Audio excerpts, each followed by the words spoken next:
Hello, welcome to Crypto News. Today, March 13th, 2026, and the top cryptocurrency news is as follows. Let's start our episode from America today and see what America is doing with CBDC. We learned that the CBDC ban will remain in effect until December 31st, 2030, according to the bill. The bill, which was passed with 89 votes in favor and 10 against, so America will not have a CBDC for a long time, as you can see. Continuing, we will go to our ETFs, and we will go to Grayscale, where we learn that it is launching an Avalanche ETF, which also has a staking function, as BlackRock is doing with a new product which is called the iShares Staking Ethereum Trust. This new product will transfer 82% of the staking funds to investors by the end of the month, and the remaining 18% of the funds will be distributed between the trust, custodians, and staking service providers. Well, as I understand it, BlackRock will pay its staking expenses on Ethereum. Continuing, we go to our coins, and we learn that President Trump will organize a new exclusive event for holders of his meme coin. So, as the announcement says, the largest shareholders of the token can win an invitation to an exclusive event that will be held at the president's estate in Florida on April 25th. And a little more specifically, the top 297 registered token holders based on a time-weighted point system during the period from March 12th to April 10th are the ones who will be able to go to this estate. And as the official announcement says, besides the president, there will be 18 other superstars, and God knows who they are. From the president meme coins, we will go to a tool that creates meme coins, and that is Bonk Fun, which we learned was hacked. And specifically, the launchpad, which is located on Solana, was breached by security earlier on Wednesday when unauthorized individuals gained control of its official website. And as the administrators behind the cryptocurrency say, they told us that those affected were people who signed a fake terms of service message through the Bonk Fun website. Bonk administrators stated that the loss of money by holders was minimal, but we do not know what the real number is, to be clear.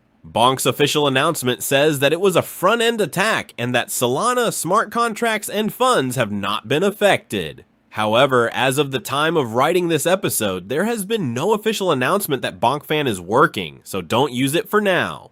Moving on, we'll also go to Optimism, where OP Labs is cutting 20% of its workforce.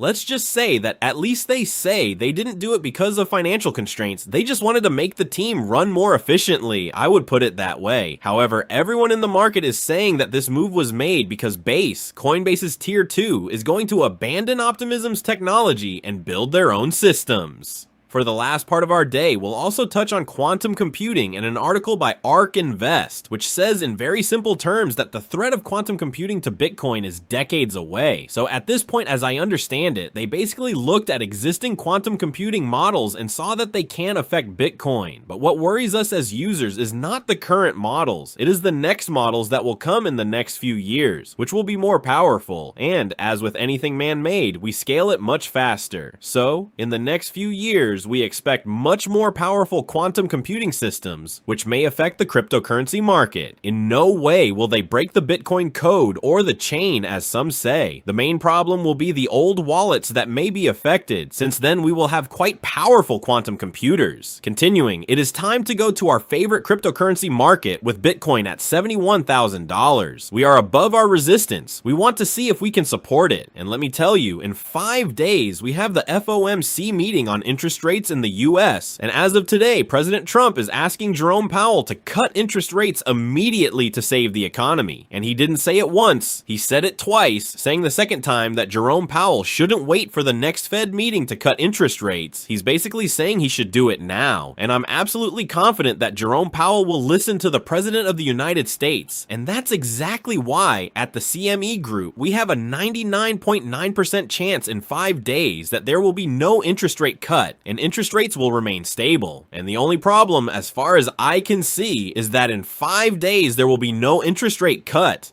But also on April 29th, according to the forecasts, we have a 95% chance that we won't see an interest rate cut, so things will probably remain stable as always. That wraps up the top news for crypto today, March 13th, 2026. I'd like to remind you that the content you just watched is created for educational purposes only and should not be considered as investment advice, but rather as investment opinion. Please subscribe to the channel, leave a like, and feel free to comment. Take care, everyone, and have a good day.